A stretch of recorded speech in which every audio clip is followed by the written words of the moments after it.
It's a lie you're believing that tells you you're not enough.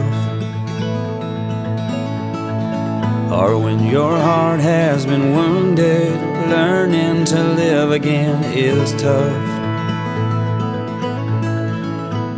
But there is a friend that sticks closer to you, and you are perfect in his eyes. So don't believe the lie. It's the reason we hold back and keep all our fears locked inside.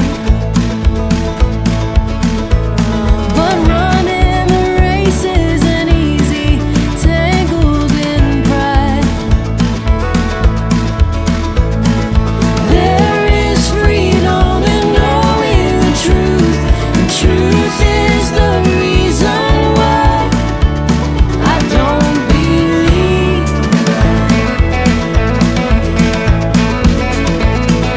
Perfect love has cast out fear and shame. This love that conquered death and defeated the grave. It's in the truth that I reside. In your presence I'm defined. No, I won't. No, I won't. No, I won't believe. I won't believe the lie.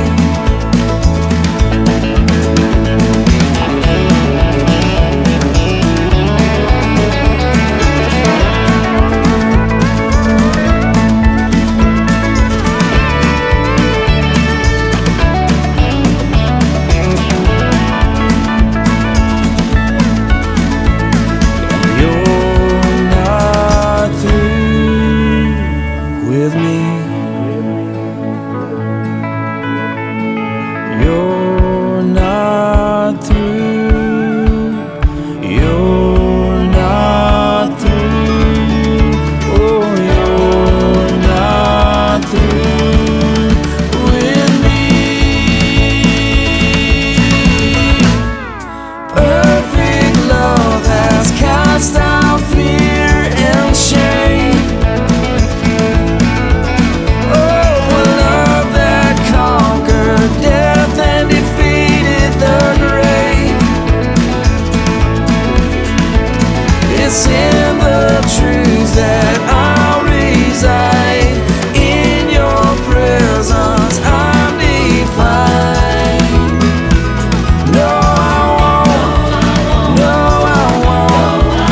No, I won't believe. I won't believe the lie. You're not through.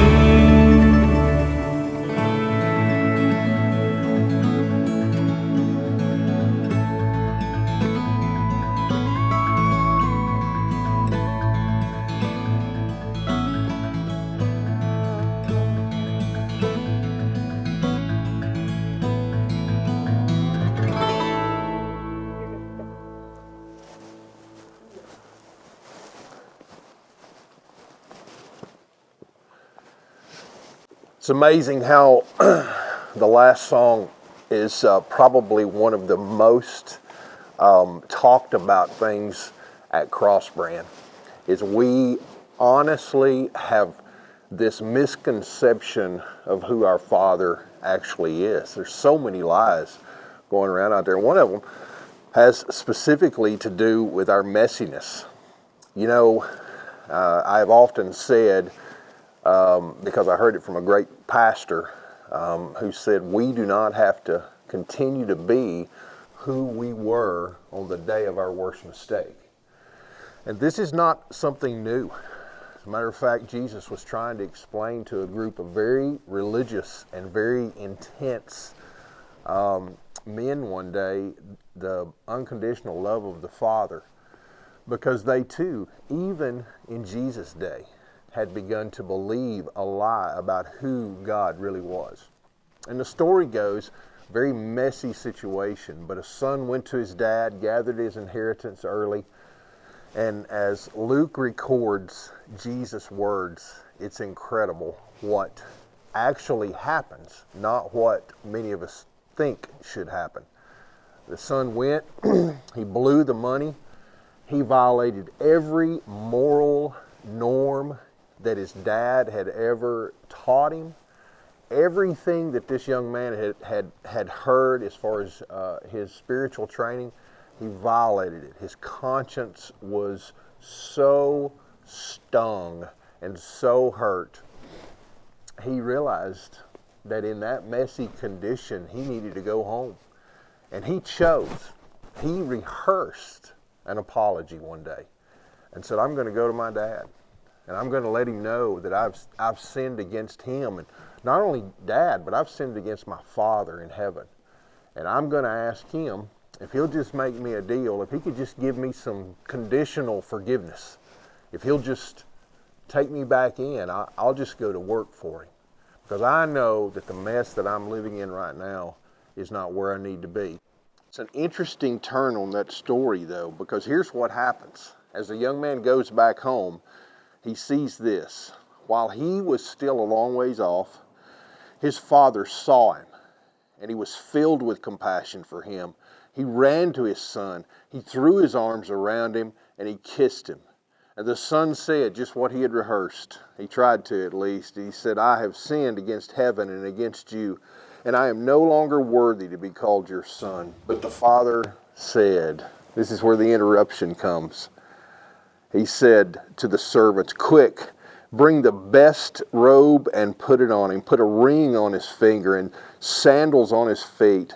Bring the fat calf and kill it. Let's have a feast and let's celebrate. For this son of mine was dead and is alive again. He is and was lost, but is found. And so they begin to celebrate. Not what many folks would expect, but here's what I do know, is Jesus was just trying to tell us that the Father is waiting, regardless of our mess, regardless of where we are at right now. The Father is waiting for us to make the call to come back to a point where we can square up with Him and get in a right relationship. There is no amount of messy that you think you're in right now that God has just completely turned His back on you. See, the truth is, the real story, not the lie that so many of us have believed about the Father, the real Father that Jesus wanted us to know about, is that there was absolutely no shunning. There was no shame involved in this. He said, come on. There was even no reminders. He didn't interrupt him to remind him where he had been and what he had and what he had lost. There was no reminders. But there was also no conditions. And I think that's the biggest thing for especially us here in the buckle of the Bible Belt. We often think in terms of conditional apologies. I'll forgive you if. But I need you to know, that's not what Jesus said. Don't believe the lie that you're in such a mess that the Father isn't waiting for you to come home. And through Jesus, when you're at that spot, when your heart is right and ready to let God change your mess, Jesus wants to do that.